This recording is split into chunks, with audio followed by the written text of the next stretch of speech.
Africa, and thank you for joining us on African Free Press Television. My name is Arit Ifan, here with the news update at dusk. Gordon Obua, former Chief Security Officer to President Goodluck Jonathan, has been released from DSS detention. Details are still sketchy. Prominent northern Nigerians are pleading with embattled former National Security Advisor Sambo Dasuki not to go to court in the face of harassment he is facing from the Department of State Services, DSS.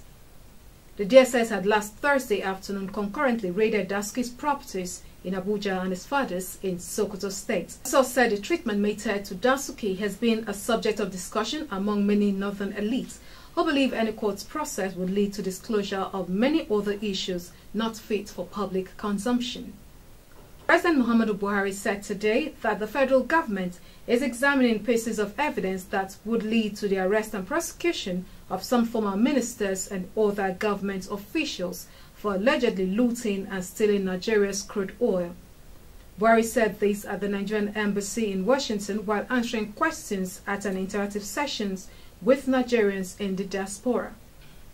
He alleged that some of the affected officials were involved in illegal sale and diversion of crude oil proceeds belonging to the federal government to multiple private accounts abroad. We're now looking for evidence of shipping some of our crude, their destinations, where and which accounts they were paid into.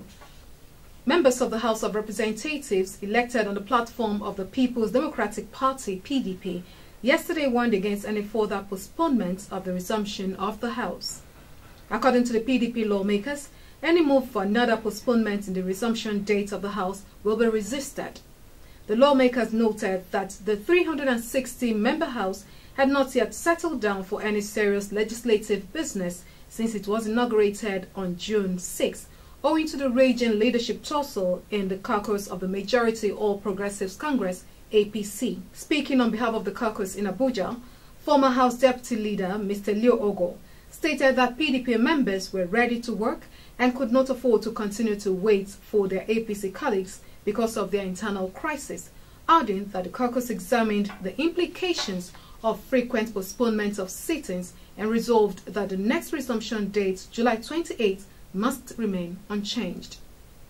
Nigeria's President Muhammadu Buhari has restated his commitment to meeting whatever conditions Boko Haram might give in order to secure release of the over 200 Chibok schoolgirls abducted by the group over a year ago and stem the uncontrolled bloodletting by the group.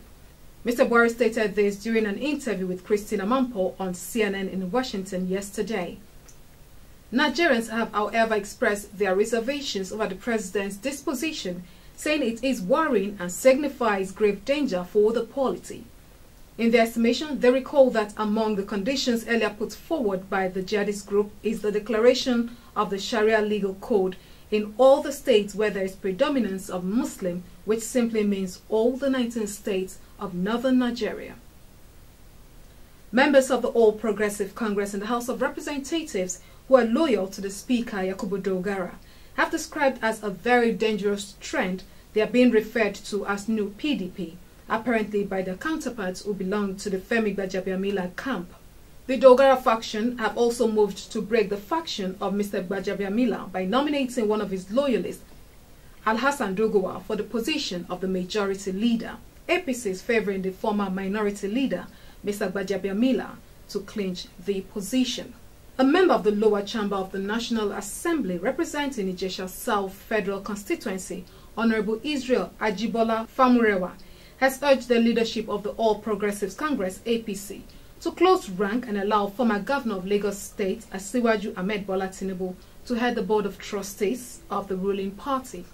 He said Tinubu not only rightly deserves to be chairman BOT of the party in view of his high capacity to work with people from different political persuasion, but because of the immense contribution to the birth and sustenance of the party. That's the news update on African Free Press Television this hour. You can visit www.africanfreepress.com for more news. Like African Free Press on Facebook and follow at African Free Press on Twitter. My name is Arit Ifan. Good evening.